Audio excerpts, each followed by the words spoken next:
And these two gentlemen right here are two of my favorite guys to sneak, not just in the top 12. These two guys right here could sneak into the top 10, both of them. One of them going inside the top 6. This 6'5", 4.28 40 monster right here, Christian Watson. A Deebo Samuel type player that's going to run for 2 or 3 touchdowns on the ground. Two of my favorite players right now walking into 2020. This is the Fantasy Football Show with your host, Smitty. Take a lap.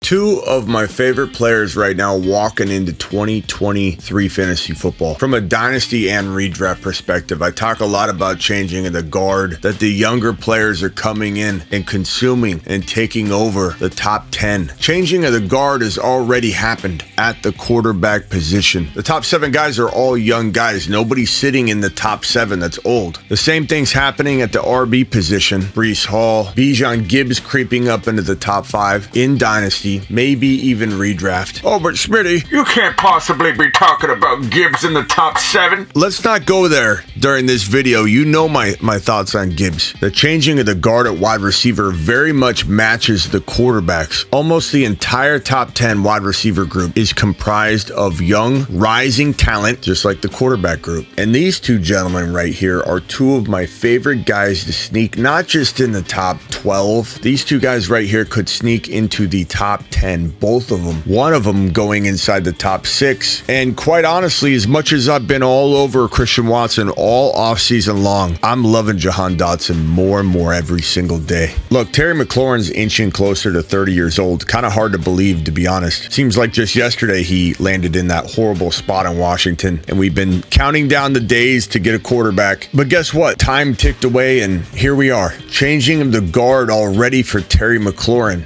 I didn't even really think about it until today that he is a part of that group getting moved out. Not right now. I mean, like 2 or 3 years from now. I still like McLaurin. He's still got a handful of years left. Understand what I'm saying. I know somebody's in there going, Smitty, you can't believe you think he's not done yet. He's not even 30. I know. He's 27. He's turning 28 in September. And wide receivers can do well through 30 years old. They can turn 30, have one more, maybe 2 more, but we'll count on 1 more season. Like, that's all possible. I don't want people to think I'm saying McLaurin's dropping off yet, but he's turning 28. Turning 28, that means he's got 2 more years before we start going, oh my God, I got to get rid of him, right? I'm in Dynasty, Smitty. That's all I'm saying. And I'm just saying that this kid right here is quick, is elusive. He's walking into a situation where him and Sam Howell, if Sam Howell's the real deal, and I think there's a good chance he could be, Sam Howell and this man right here will be maturing together, building a rapport together, and Sam Howell's ability to throw the deep ball to a speedy, quick wide receiver like Dotson is going to make him dangerous for fantasy football owners. 523 and 7 TDs in 2022. 12 played games, 61 targets, 35 receptions. 523, 7 TDs, 35 receptions, 12 games played, 2022. I wouldn't be shocked if Terry McLaurin's stat line, which is this one right here, 1191 and 577 receptions. I wouldn't be shocked if Dotson takes over that entire stat line in 2023. Replicates it, but keeps his 7 to 10 touchdowns in 2023. Let me put it this way.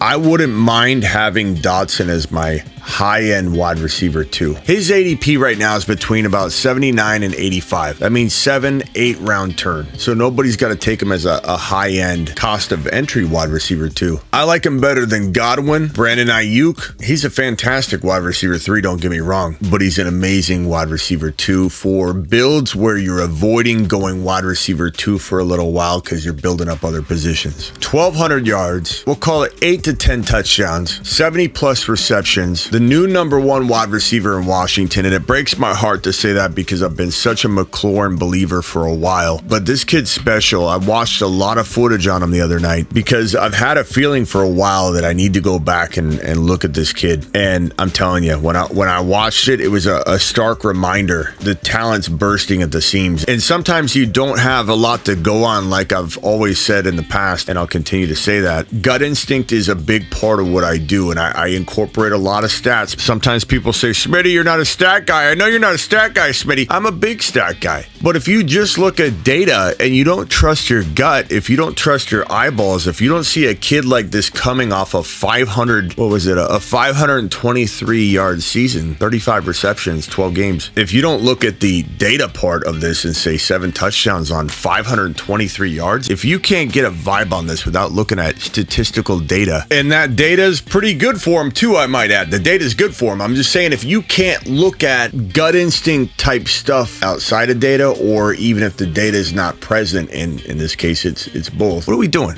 What are we doing? Go play fantasy baseball, where you're just looking at averages and doesn't matter what a guy's going to do. He can't be anything outside of his average. This is football, baby, where players can go from this right here to 12, 13, 1,400 yards the next season. It happens all the time. Dotson's skill set is so impressive. I would not be shocked if he was a top 12 wide receiver. I would not be shocked if he was a top 8 wide receiver. I'm not going to draft him there. I'm not expecting it. I'm not telling you to expect it. Don't get crazy or careless out there. But I'm getting a very, very big gut instinct type feeling brewing inside me for Jahan Dotson in 2023. Buckle up.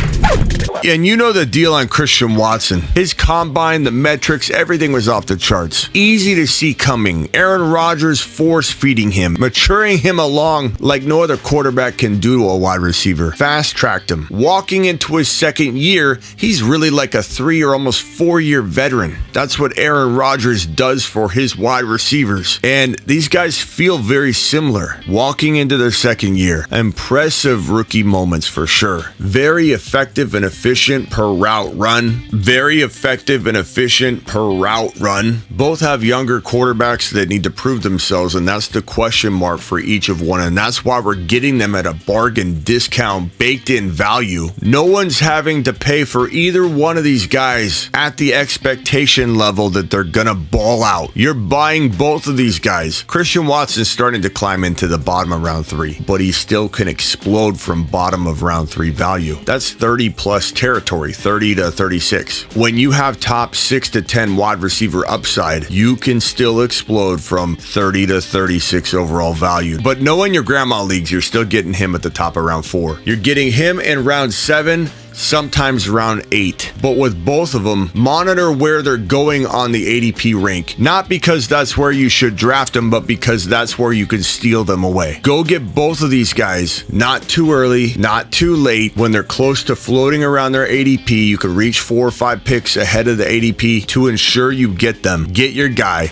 But don't be reaching multiple rounds. The reason you win a league is because you take them where you can get them. One of these guys is a top 10 wide receiver in 2023. Both of them might be top 12. And I wouldn't be shocked at all if this man right here, one of my favorite wide receivers in all of 2023, one of my favorite dynasty wide receivers, I wouldn't be shocked at all if he climbs into the top 6 overall in 2023. This 6'5", 4.28 40 monster right here, Christian Watson. A Deebo Samuel type player that's going to run for 2 or 3 touchdowns on the ground, pulling about what this guy's going to pull in, 1,200, 1,300 yards, 8 to 10, 8 to 11 touchdowns, receiving, running in another 1 or 2, scoring a total Christian Watson of about 12, 11, 12 touchdowns. Look how very similar these guys' stat lines were last year. 35, 41, about 600 yards receiving, 7 touchdowns each. These guys will both topple over 1,100 yards. 2 players, 2 wide receivers that are a part of the changing of the guard. I want both of these guys in Dynasty. Dotson and Watson, you're both Smitty approved. You've just been Smitty approved.